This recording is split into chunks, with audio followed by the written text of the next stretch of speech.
Hello there. I'm really excited today to share with you three surprising herbs for mood and energy.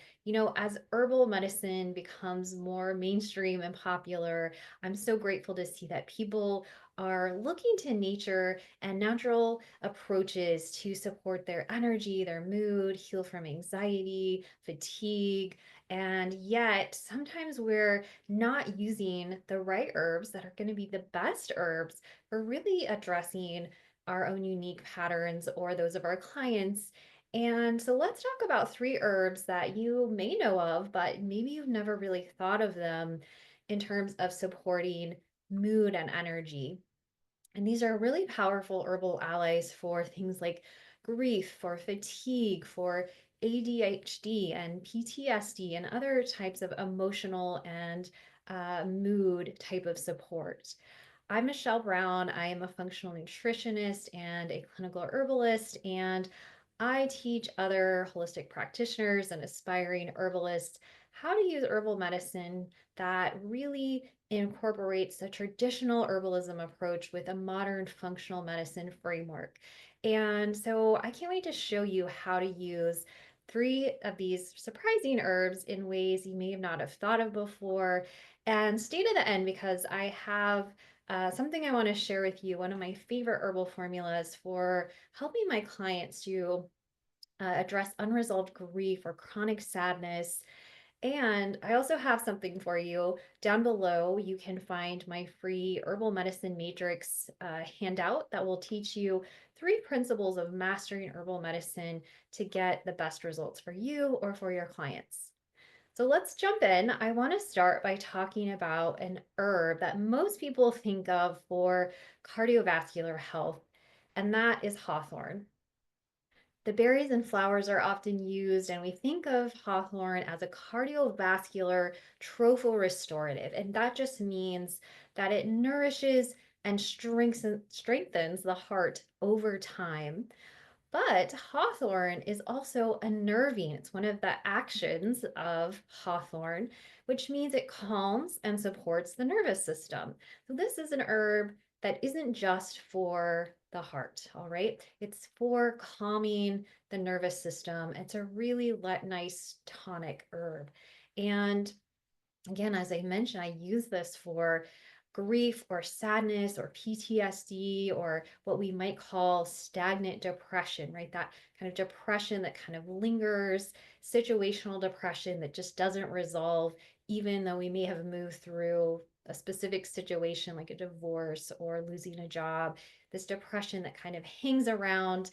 And another pattern I use hawthorn for is to support what we call disturbed Shen from a traditional Chinese medicine approach. And Shen refers to the spirit. And really, what this pattern is, it's just this pattern of someone with anxiety, trouble sleeping, trouble feeling calm. Sometimes that might be described as feeling tired but wired. And these are the types of clients I often work it with in my practice because a lot of people come to me for help with low energy or anxiety or trauma healing support. So this is a really lovely herb for, again, any kind of uh, cardiovascular support, but also think of it from the sense of the emotional heart, right? Any kind of sadness or grief or depression or that maybe that heartbeat that speeds up when we feel anxious. Hawthorn is a lovely herb. And I'm going to share with you part of the formula or the formula that this herb is part of that I use for, again, helping my clients who are stuck in grief or emotional stagnation, or maybe they've just gone through a very difficult situation like losing a loved one. And this formula I found to be really valuable and helpful in bringing up and releasing grief. And part of that herb is also, or part of that formula, excuse me, is also rose. Now, rose, you might think of it as an herb we use in herbal medicine, or maybe you've just thought of it as a pretty garden flower that we enjoy getting maybe roses delivered to the door. But rose has been actually used for thousands of years in herbal medicine. And we use the fragrant rose petals as a nervine. And a nervine is just one of the actions that we look at when we're talking about herbs. And it answers the question, what does this herb do? And so rose petals are a nervine, which we talked about. It helps to restore and balance the nervous system, which is a really important place to start with your clients when you're using herbal medicine. Because if the nervous system is dysregulated, everything else is going to be out of balance as well. So, as a nervine, it has an effect that is antidepressant. It's also been found to be a mild cardiotonic. So, again, I use this with Hawthorn in some of my emotional support formulas that I make for clients. It's also again used as an anxiolytic or antidepressant.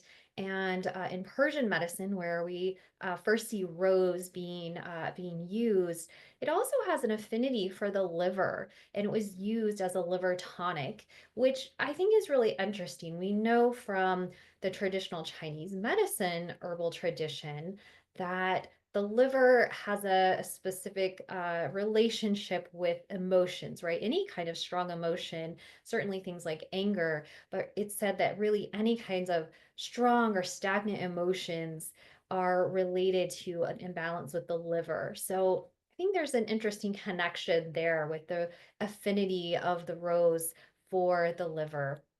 But again, this is a really lovely herb to support any kind of emotional healing, especially grief or emotional trauma or PTSD.